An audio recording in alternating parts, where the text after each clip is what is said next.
자, 오늘부터는 다시 우리가 에베소서로 돌아와서 말씀을 살펴보려고 합니다. 1장 3절부터 14절까지를 우리가 함께 쭉 배워왔는데요. 그 내용을 다시 한번 우리가 기억해 보면요. 1장 3절에서 14절까지는 성부 하나님의 택하심과 또 예수 그리스도 안에서 받게 되는 죄의 용서, 또 성령 하나님의 인치심, 그래서 삼위일체 하나님께서 우리를 하나님의 자녀, 그 나라의 백성이 되게 하셨다라고 하는 사실을 우리가 살펴보았습니다. 바울은 이렇게 아름다운 하나님 우리를 얼마나 사랑하셔서 구원하셨는가에 대한 아름다운 고백에 이어서 바로 기도를 드리게 됩니다. 그 기도가 오늘 본문 말씀인데요. 본문 다시 한번 읽어보도록 할게요. 지금 읽어볼 때는 내용을 좀 깊이 생각하면서 함께 읽어보면 좋을 것 같습니다. 15절부터 19절 우리 다 같이 읽겠습니다. 시작. 이로 말미암아 주 예수 안에서 너희 믿음과 모든 성도를 향한 사랑을 나도 듣고 내가 기도할 때 기억하며 너희로 말미암아 감사하기를. 계속 읽으세요.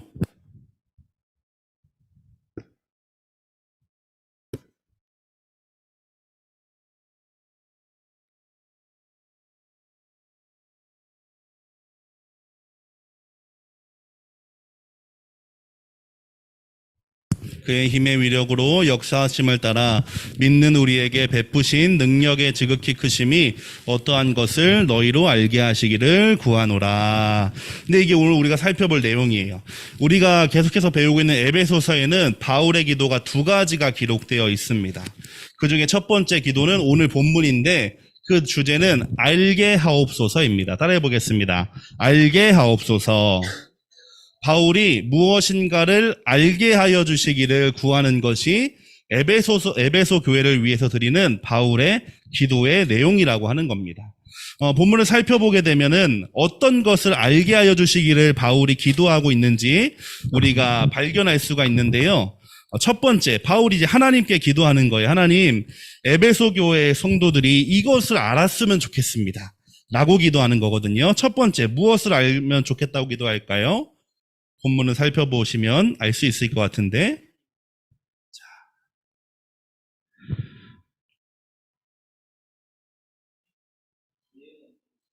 영을 너희에게 주사 그 다음에 뭐를 알게 해요? 무엇을 알게 해요?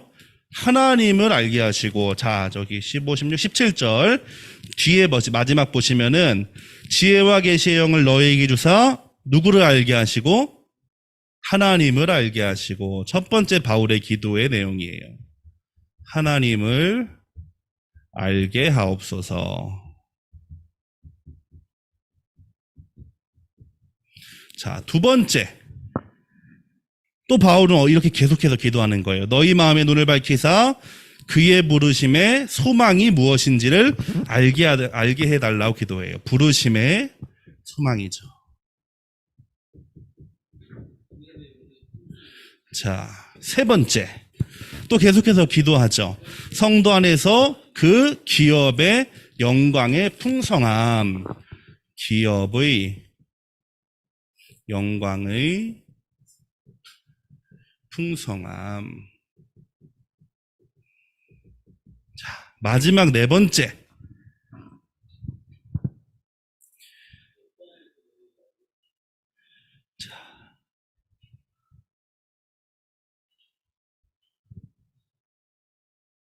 마지막 19절에 있는데요.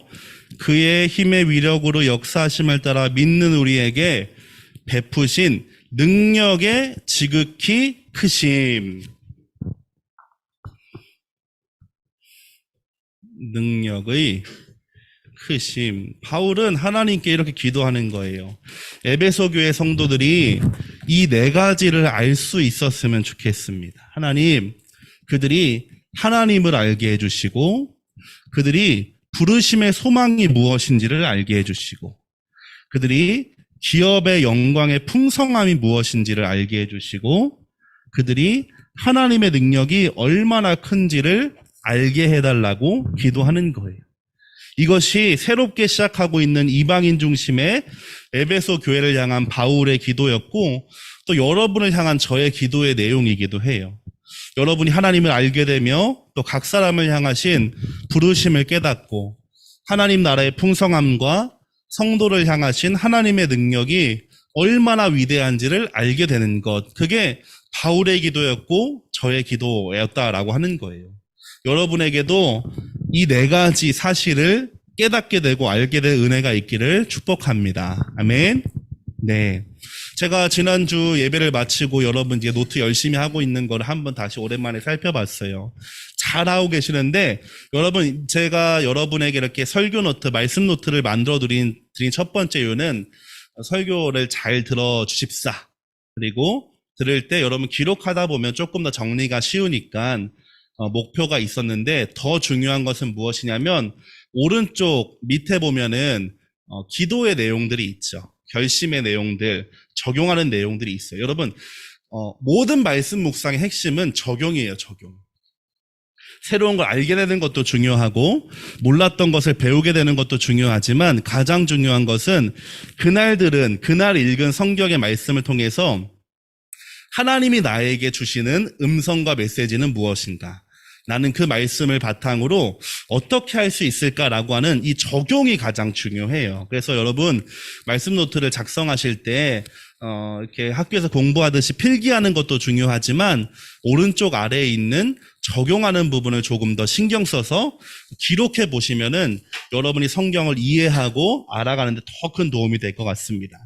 자, 오늘은 이 네 가지 내용을 살펴보기에 앞서서 바울의 기도가 우리에게 주는 교훈을 먼저 알아보도록 할 거예요. 네 가지 내용은 다다음 주 우리 6월 첫 주에 살펴보는 것으로 하고 오늘은 이 바울이 기도를 하거든요. 바울이 이 기도하는 것, 이 바울의 기도 자체가 우리에게 알려주고 있는 중요한 교훈들이 있어요. 오늘 그걸 한번 살펴보도록 하겠습니다. 바울의 기도는 이렇게 시작을 합니다. 16절을 보시면은 이렇게 되어 있습니다. 내가 기도할 때 기억하며 너희로 말미암아 감사하기를 그치지 아니하고. 바울이 뭐를 그치지 않는데요? 감사. 바울은 감사를 멈출 수가 없어요. 감사할 수밖에 없었다고 합니다. 바울이 우리에게 알려주고 있는 이 신앙적인 첫 번째 교훈은 무엇이냐면 기도의 시작은 감사여야 한다라고 하는 거예요. 감사가 선행되지 않는 기도는 다른 종교와 혹은 다른 신앙이 있는 분들의 기도와 차이점을 발견할 수가 없어요. 신앙생활 교회에서 기도가 중요하다는 얘기를 참 많이 합니다. 그런데 그러다 보니까 우리의 신앙생활도 기도로부터 출발하는 경우가 굉장히 흔해요. 그리고 그렇게 생각을 많이 합니다. 틀렸다고 말할 수는 없지만 일종의 신앙생활을 공식처럼 설명한다고 한다면 보통 사람들이 이렇게 생각을 많이 해요. 기도하면 뭐가 있죠? 그 다음에 축복 등의 응답이 있습니다. 응답을 받았으면 사람은 어떻게 하죠?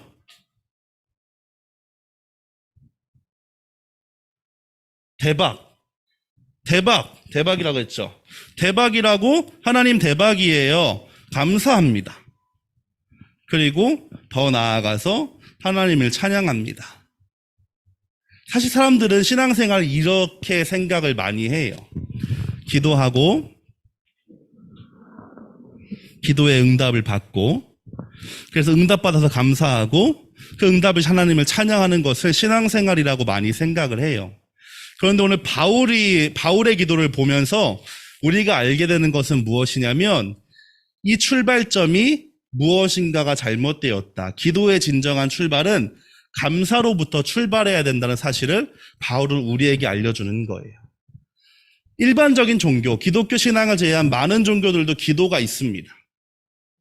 우리가 이제 전도하자라는 얘기를 많이 하는데 전도는 실제로 사실은 원래 불교 용어였다고 해요. 그런데 그걸 기독교가 가져와서 사용하기 시작한 건데 다른 종교에도 기도합니다. 기도했을 때 응답받는 경우들도 있을 거예요. 예를 들면은 요즘은 그런 분들 많이 안 계시지만 제가 어릴 때만 해도 그 할머니들께서 장독대에 물을 떠다 놓고 열심히 기도하시는 분들이 계셨어요.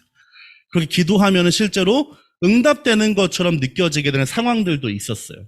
그분들에게도 기도가 있고 응답이 있고 응답받았으면 어떻게 해요? 감사하셨겠죠. 더 옛날로 가볼까요? 우리나라에는 무속신앙, 토속신앙이 아주 영향력이 있어요. 지금도 마찬가지죠. 무언가 문제가 있으면 그분들은 무속인들을 찾아가서 묻고 기도를 합니다. 무속인들은 이렇게 얘기하죠. 너네 집에 사과나무 있어 없어? 있어 없어? 없어. 그러면 이렇게 얘기합니다. 있었으면 큰일 날 뻔했어. 얘기하고. 사과나무 있어 없어? 있다고 얘기하면 당장 베어버려. 이렇게 얘기해요. 그렇게 얘기하다 무속인들은 어떤 해답을 줍니다. 자, 오늘 갈 때, 오늘 가는 길에 어려운 사람 있으면 꼭 도와줘. 아니면 혹은 부적을 하나 써. 라고 응답을 주셔요. 응답을 받으면 실제로 그 일들이 해결되기도 합니다. 감사는 이 패턴은 모든 종교가 가지고 있다라고 하는 거예요. 근데 기독교 신앙이 다른 종교와 다른 가장 특별한 이유 중에 하나는 이 기도와 응답으로부터 출발하는 것이 아니라 하나님에 대한 감사로부터 출발한다고 하는 거예요. 왜 이것이 가능하냐면 지우개를 주세요. 네. 왜 이것이 가능하냐면 우리가 3절부터 14절까지 쭉 배워왔잖아요. 하나님이 여러분 앞에 보세요. 하나님이 우리를 구원하시려는 계획을 언제 세우셨어요? 창세 전에 세우셨단 말이에요. 우리가 기도하기 이전에, 우리의 기도가 응답받기 이전에 하나님은 우리를 위하신 구원의 계획을 이미 계획하시고 실행하고 계셨어요. 그러니까 우리의 신앙생활의 출발은 무엇인가를 구하는 기도나 응답이 아니라 하나님에 대한 감사로부터 출발할 수 있다라고 하는 거예요. 그러니까 바울의 기도가 15절부터 19절에 하나의 기도의 내용인데 내가 너희로 말미암아 감사하기를 그치지 않는다라고 하는 감사로부터 출발하는 이유는 이미 우리에게 감사할 내용이 있다 없다? 충분하다. 우리는 하나님의 구원을 받았다라고 하는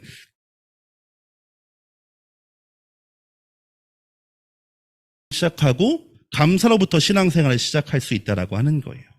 그게 14절까지 바울이 하나님의 구원이 얼마나 위대한지를 찬양한 다음에 바로 기도를 기록한 이유예요. 여러분 이 편지가 바울이 기록한 편지잖아요. 바울은 굉장히 지식이 아주 이 지적인 능력이 뛰어난 사람이었어요. 편지를 기록할 때도 아무 생각 없이 기록하지 않았다라고 하는 거예요. 바울은 이방인, 이스라엘 사람이 아닌 사람들이 예수님을 믿어서 구원받아 시작한 에베소 교회에게 지금 편지를 하고 있어요. 그래서 처음에 시작을 여러분이 구원받은 것은 하나님의 은혜로 된 것인데 그 은혜는 창세 이전부터 계획되어서 예수님을 통해 완성되고 성령님께서 끝까지 지켜주시는 놀라운 구원입니다. 라는 걸 설명하는 거예요. 그 다음에 바울이 갑자기 뜬금없이 기도를 시작한단 말이에요. 그 말은 무엇이냐면 이미 우리가 받은 구원의 은혜에 이어져 나와야 할 것은 감사여야 하고 감사가 기도의 출발이 되어야 한다라고 하는 의미가 되겠습니다. 성부, 성자, 성령 삼위일체 하나님의 은혜로 여러분 구원 받으셨습니다. 아멘? 구원받은 여러분 마찬가지로 우리도 해야 할 것이 무엇이냐면 하나님의 은혜에 대한 감사로부터 출발할 수 있어야 된다라고 하는 거예요.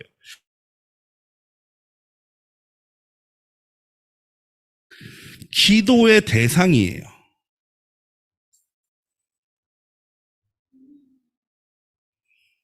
그렇죠.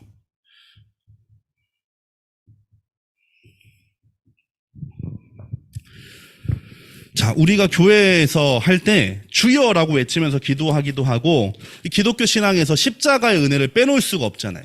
그렇기 때문에 누군가들은 사실은 많은 어른들도 기도할 때 예수님께 기도하는 경우들이 있어요. 여러분 잘 들으셔야 돼요. 이거를 여러분이 정확하게 이해하셔야지 여러분에게 유익하고 저에게도 유익합니다. 예수님의 이름으로 기도하잖아요. 근데 기도를 예수님께 하는 게 아니에요? 라고 하는 의문이 지금 여러분 안에 있어야 돼요. 우린 예수님의 이름으로 기도하는데 기도의 대상은 예수님이 아니라고 제가 지금 여러분에게 말씀드리는 거예요. 성경 어디를 찾아봐도 예수님께 기도한다라고 하는 부분은 없습니다. 성경에서 예수님을 이렇게 설명해요. 예수님은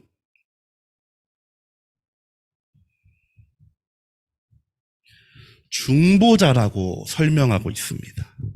한번 여러분 기록해 보세요. 예수님은 중보자예요, 중보자. 중보자는 하나님과 우리 사이에 예수님이 계시다라고 하는 의미예요. 예수님이 계시기 때문에 우리는 하나님께 기도할 수 있고 하나님을 만날 수 있고 하나님을 믿을 수 있고 하나님을 아버지라고 부를 수 있어요. 마찬가지로 하나님도 예수님이 계시기 때문에 우리에게 말씀하실 수 있고 예수님이 계시기 때문에 우리를 도우실 수 있고 예수님이 계시기 때문에 우리를 자녀 삼으실 수 있다라고 하는 거예요. 예수님은 기도의 대상, 기도를 받으시는 분이 아니라 우리를 위하여 하나님께 요청해 주시는 분이에요. 하나님, 아버지, 우리 학생들이 이런 기도의 제목이 있대요. 하나님 응답해 주시면 좋겠어요. 라고 하시는 것이 예수님의 역할이에요. 그래서 우리가 누구의 이름으로 기도하는 거예요? 예수님의 이름으로 기도하는 거예요.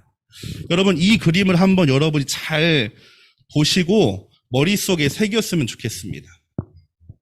옛날에 이제 요즘에도 계속 하고 있겠지만 사형리라고 하는 전도 방법들이 있었어요. 4가지 영적인 라고 하는 건데 그 중에 핵심은 뭐냐면은 하나님과 우리 사이에는 결코 건너갈 수 없는 큰 간극이 있다라고 하는 사실이에요.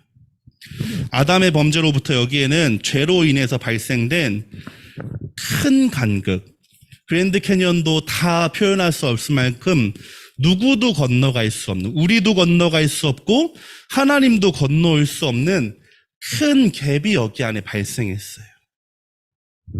그런데 예수님의 십자가가 우리와 하나님 사이에 건너갈 수 있는 길과 다리가 되어 주셨다라고 하는 것이 여러분 기독교를 설명하는 4가지 큰 기둥 중에 하나예요. 그것이 우리가 예수님의 이름으로 기도하는 이유이고 하나님이 예수님을 보내셔서 우리를 구원하신 이유예요. 우리가 하나님께 나아갈 수 없었던 이유는 하나님을 우리가 찾아서 만나실 수 있는 분이 아니셨기 때문에 그래요. 그런데 반대로 하나님도 우리에게 오실 수 없었던 이유는 하나님은 죄를 결코 묵과하실 수 없는 분이시거든요. 내 안에 있는 죄, 여러분 안에 있는 죄, 우리에게 죄가 남아있다면 하나님은 가까이 하고 싶으셔도 하실 수가 없어요. 그것이 이 큰 계곡과 같은 골짜기와 같은 이 간극의 실체예요. 그런데 예수님께서 십자가에 죽으시고 부활하심으로 이것을 건너갈 수 있는 다리가 되어주셨다라고 하는 사실.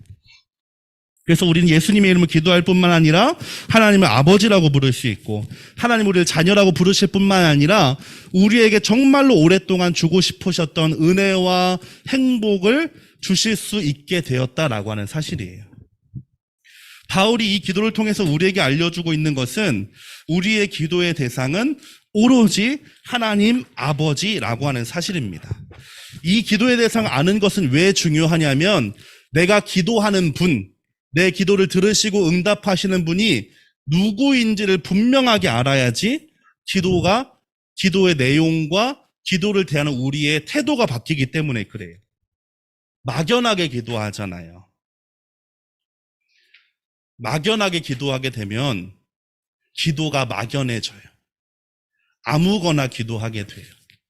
아무거나 기도해서 하나 얻어 걸리면 땡큐고 아니어도 상관없으니까. 그런데 내가 기도를 하는 분, 나의 기도를 들으시는 분이 천지를 만드시고 전지전능하신 하나님 아버지라고 하는 사실을 여러분이 알고 내가 안다면 기도의 내용이 얼마나 구체적으로 변하겠어요.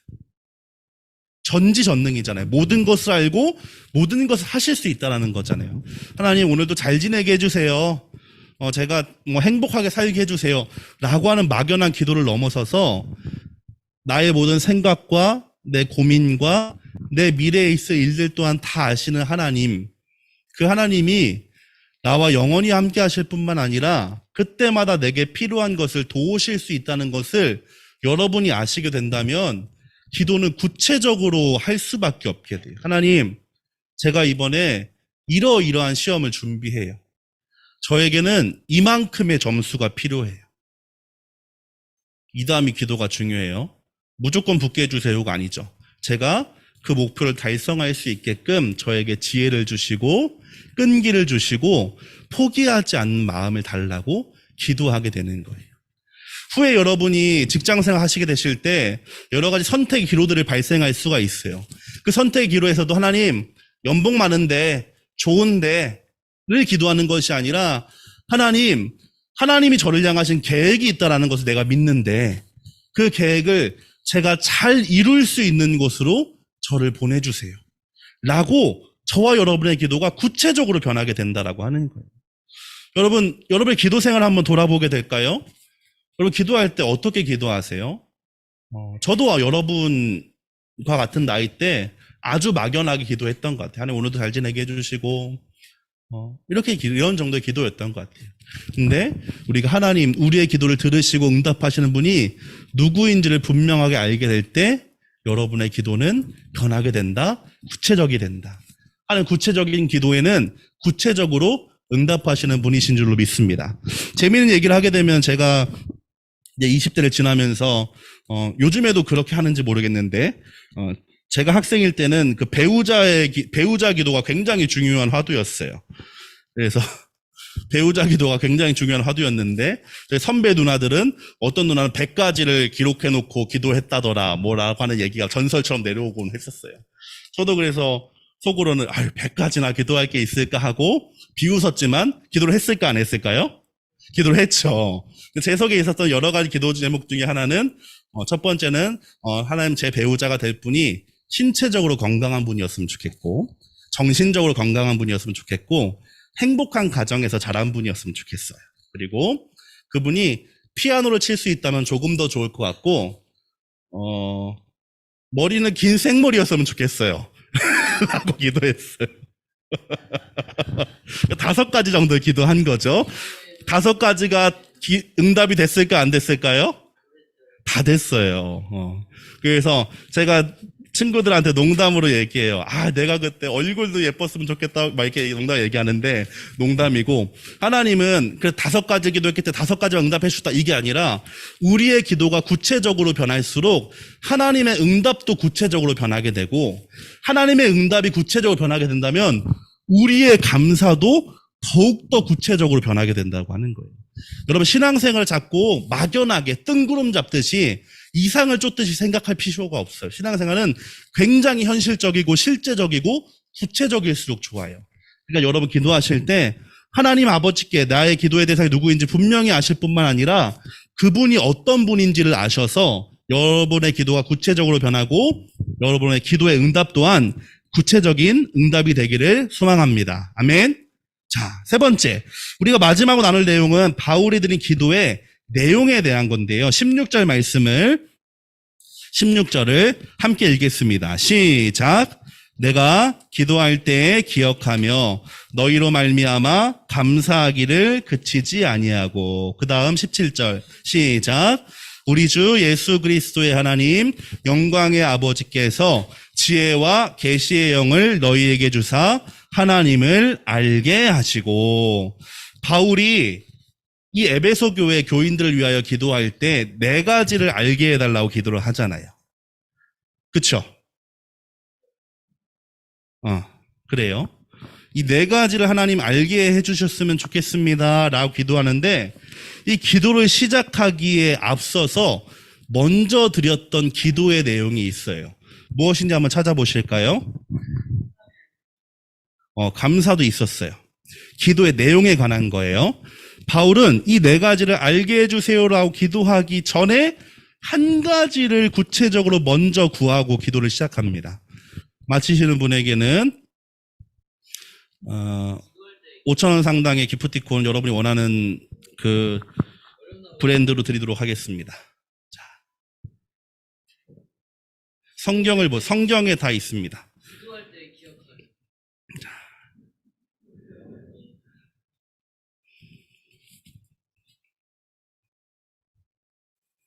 자, 성경을 보세요. 에베소서 1장 17절이에요. 에베소서 1장 17절. 바울은 이 네 가지를 알게 해주세요라고 기도하기 전에 한 가지를 먼저 구하고 기도를 해요. 정답이에요. 아, 어디를 원하시나요? 어디를 원하시죠? 네.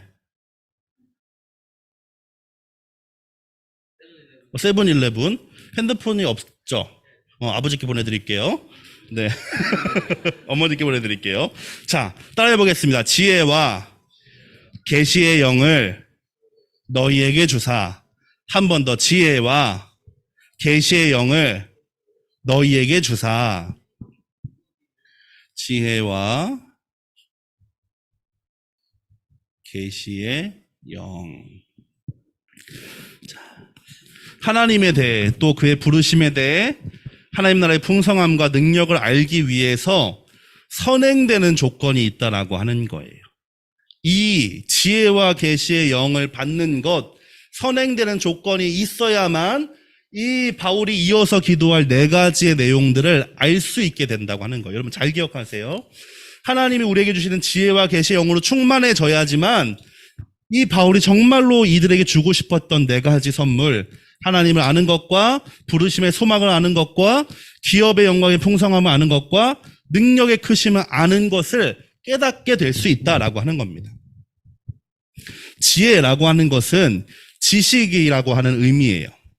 무엇인가를 실제로 이해할 수 있는 능력을 얘기합니다.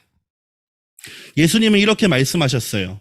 보혜사 곧 아버지께서 내 이름으로 보내실 성령, 그가 너희에게 모든 것을 가르치고 내가 너희에게 말한 모든 것을 생각나게 하리라. 한 번 더. 보혜사 곧 아버지께서 내 이름으로 보내실 성령, 그가 너희에게 모든 것을 가르치고 내가 너희에게 말한 모든 것을 생각나게 하리라. 아멘. 하나님에 대해서 또 믿음에 대해서 우리가 성경에 대해서 알고자 한다면 반드시 성령 하나님의 도움이 필요하다라고 하는 의미입니다. 또 계시라고 하는 것은 마치 암막 커튼을 열어서 밖을 볼 수 있게 된 것처럼 내가 볼 수 없었고 이전에는 알 수 없었던 영역을 열어주시는 은혜가 계시의 은혜예요. 요한 계시록 이렇게 성경에도 있잖아요. 그 말은 무엇이냐면은 요한이라고 하는 사람이 그전에는 볼 수 없었고 알 수 없었던 것을 하나님이 열어주셔서 본 이후에 기록했다라고 하는 의미거든요.